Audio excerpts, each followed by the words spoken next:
I'm Roisin and I'm a habitat surveyor with Acres West Connacht. For the last 5 or 6 months I've been surveying commonages across Mayo and parts of Sligo. With the Acres CP we have 10 different scorecards for different habitats. For the commonages we've been mainly using the peatland scorecard. The scorecards all have 2 main sections. There's one on ecological integrity and another one on threats and pressures. The peatland scorecard has an extra part on hydrological integrity as well. When we enter a plot, we start by doing a rough W section so that we zigzag through the whole plot and get an overall idea of what the condition is like across the whole plot. The first thing that we look out for is the vegetation. So we're collecting different species as we walk through and keeping an eye out as we walk. There's 3 kind of groups of species that we're looking for. The first one is the moss layer, so things like sphagnum moss, liverworts and lichens. The next part is the herb layer, so this is things like sundews and bog asphodel and whitebeak sedge. And then the next layer is the shrub layer, so this is heathers and bog myrtle and bilberry.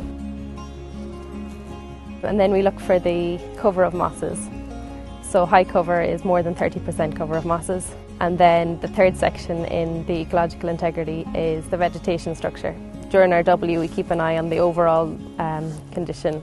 So some areas might be a little bit undergrazed and some areas might be a bit overgrazed, but we look at the overall condition. Next section that we look at is the hydrological integrity. So this is only included in the peatland section because making sure the peatland is wet is very important for the health of the peatland. We look at things like drains.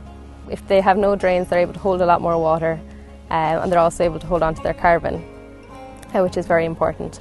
So you get a lower score if you have drains, and the fresher and more efficient the drains are at drying out the peatland, the lower your score is going to be.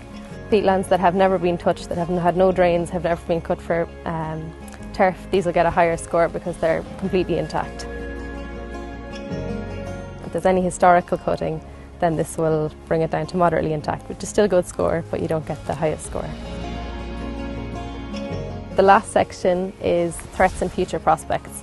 So for this section we're looking at kind of damaging activities on the commonage. So if there's dumping or burning or something like this that's damaging the habitat. Then the next one we look at threats to waterways. So this is something like poaching on the side of a river or bare soil where it's flowing directly into a lake or something, so where there's a direct runoff into sensitive water bodies. The next bit under the threats section is bare soil and erosion. So for this part we're looking for overall bare soil across the field, so it could be from poaching or because of overgrazing or tracks from machinery. And then we look for non-native invasive species. So these are things like rhododendron and self-sown conifers. And then the coverage of that, in some areas they're very extensive, and in some areas it's just 1 or 2, so we grade them then according to how many there is. But then we have a question on turbary activity. So on commonages, if there's active turf cutting, we cut that area out and score it separately. And then on private parcels where it's in the farmer's control, those areas are marked down then if there's active turf cutting. The final 2 questions don't affect the score, but they're on scrub and bracken.